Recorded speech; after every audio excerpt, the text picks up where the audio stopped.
We're here again. This is day 7 in front of John McCain's office. We're going to do another little interview this morning with Professor Blair Gadsby to see how he's feeling today on the 7th day of his hunger strike. Just walked down the street right here. I talked to him earlier today. He said day 7 he's kind of feeling a little weaker, and the hunger strike is starting to have some effects on him. So we'll see what he's got to say about that.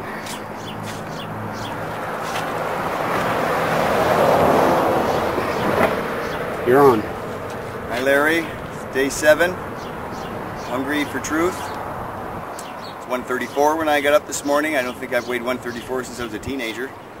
So I guess I can say I'm making some progress. But we're still waiting to hear from Mr. McCain's office. It's Sunday today, so I wouldn't expect to. But I believe he'll be out here tomorrow to visit me and say, yeah, let's bring those popular mechanics scientists and sit down with Richard Gage and Stephen Jones and have those fellas debate out just what happened on that day. But no, we haven't heard anything from Mr. McCain, and we haven't heard anything from the local media either. Haven't heard anything from the local media either. But we're waiting patiently. It's only day 7, and I say that because I guess I'm going to be here for a little while. Hopefully not too long though. I'm really dying for a cheeseburger. And as a little nod to all my fellow Canadian 911 truthers, I do have a sense of humor, and I love Harvey's burgers. So if you're a 911 truther up in Canada, go in and have a Harvey's original double with cheese, mustard, onions, and pickles. Oh, and you'll be right in sympathy with me. Thank you, everybody. Okay, that was day 7 in front of Senator John McCain's office. Day 7 of the hunger strike for 9/11 truth.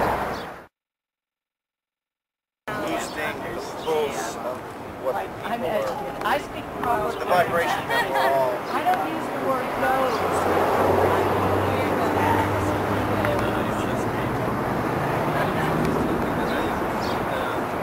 Anything lower than 8 hertz, right?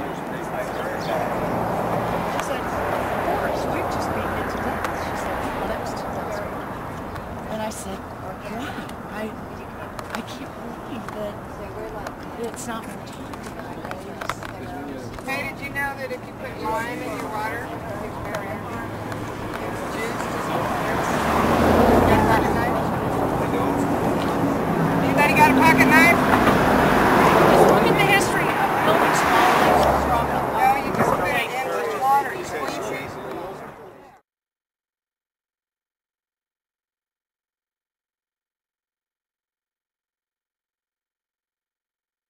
You've got to be all blind not to see this, and I'm sorry. That I will not compromise on. As far as the other planes, that's what the new investigation is to find out. You remember they pretty thoroughly scrubbed the site.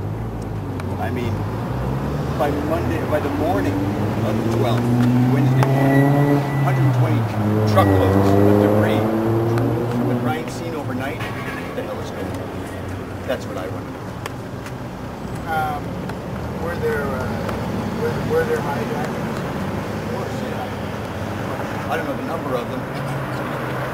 There may be some question as to the identity of just who they were on the plane, but I don't think there's any question that there were hijackers that took control of the planes and crashed them. That seems pretty clear and obvious. Again, just how many and who and... The footage of Trade Center 7.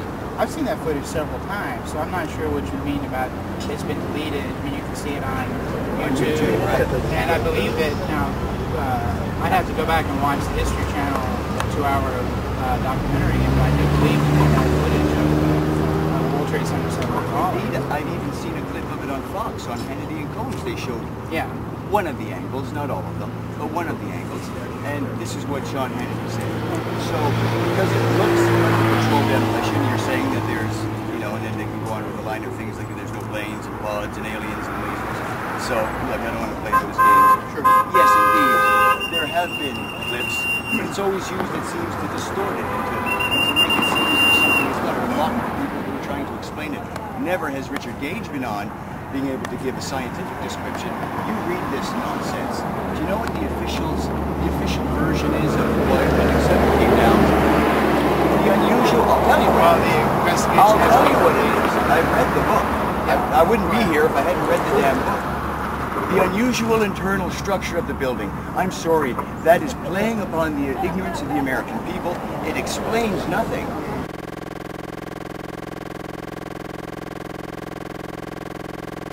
You've already dismissed two things that happened on You know, we might turn around and you don't want to look at Flight 77. I said I don't know what happened in 93. But you're fixated on Trade 77, right? You're darn right, because that's the linchpin. That's how you get to the American people. That's what's been covered up. There's nothing, what can I say about 93? What can I say about the Pentagon? What's your proof that controlled demolition brought it down? How about reading that? No, well, you know, no other way is not an explanation. It is? No, it's not. Okay, the proof is this. Well, the molten metal that was found at the base, pools of molten metal, what causes that? You're going to call these firemen liars? Yeah, I would call them liars. Okay, fair yeah, enough. yeah, I would, yeah. But just to What say, about these photos? where's the molten metal? Look at the bottom picture. This is molten metal. The bottom pictures. The color temperature? Exactly. Okay, that's, well, you know, I'd have to, usually when I get this kind of stuff, I'll look at it when I get back home, and usually it's been debunked several times. Have you been? It has not been debunked.